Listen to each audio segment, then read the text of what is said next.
Hello friends. तो आज हम देखेंगे how to score well in indirect and direct taxation. तो सबसे पहले हम देखेंगे इनडायरेक्ट टैक्सेशन में। इनडायरेक्ट टैक्सेशन में सबसे पहले मॉड्यूल 4 है, फिर मॉड्यूल 5 है एंड फिर मॉड्यूल 6 है। तो मॉड्यूल 4 बिल्कुल बेसिक है। बेसिक जो इनडायरेक्ट टैक्सेस के जो कॉन्सेप्ट्स हैं तो वो बताए गए हैं, जैसे कि डायरेक्ट इनडायरेक्ट टैक्स में डिफरेंस, फीचर्स, इनडायरेक्ट टैक्सेस के कॉन्सेप्ट, तो वो सब आपको रेडी करना है। ये बहुत बेसिक सा है, सिंपल है, आप बहुत आसानी से कर लेंगे। फिर उसके बाद आता है module 5, goods and services tax and law.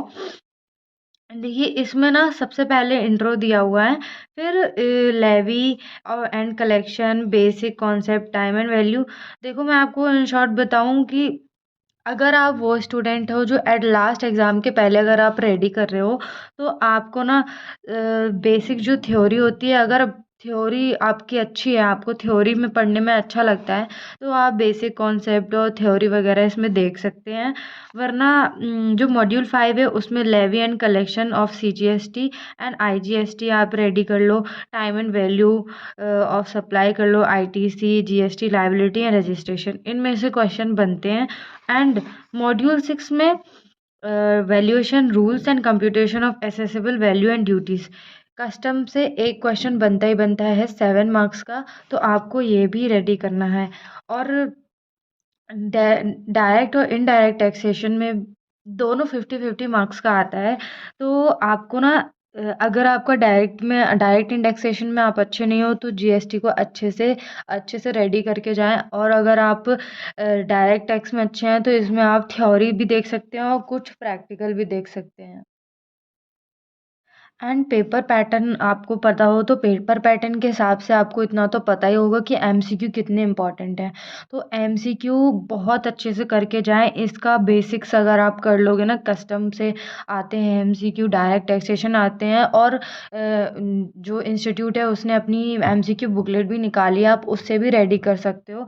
तो आप ना अच्छे से इसको MCQ रेडी करें, फिर उसके बाद क्वेश्चन रेडी करें। और मैं हमेशा कहती हूँ कि आप क्वेश्चंस बिल्कुल भी ना छोड़े, सारे क्वेश्चंस एकदम से रेडी करके जाएं।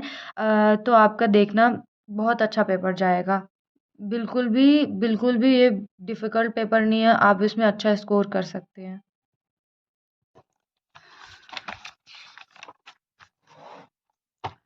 तो डायरेक्ट टैक्सेशन में सबसे पहले इम्पॉर्टेंट है कि उसका बेसिक हमको पता होना चाहिए।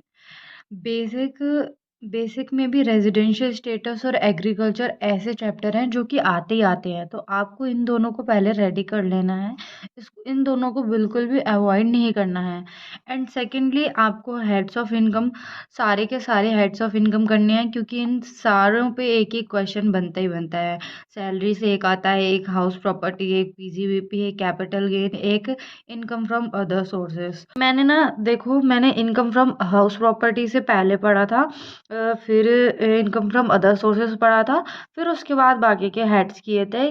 क्या ना, आप अगर इन दोनों को पहले करोगे ना, तो ये थोड़ा ना एज कंपैरिजन बाकी के ये दोनों सिंपल है, तो आपको थोड़ा कॉन्फिडेंस होगा, तो आपको ना इजी लगेगा। फिर मॉड्यूल 3 में क्लबिंग और सेट ऑफ हो गया, और बाकी का आप छोड़ के मत जाना, उनको पढ़ना ही पढ़ना। लेकिन इन जो चैप्टर्स को मैंने बताया है उसको बहुत अच्छे से रेडी करना।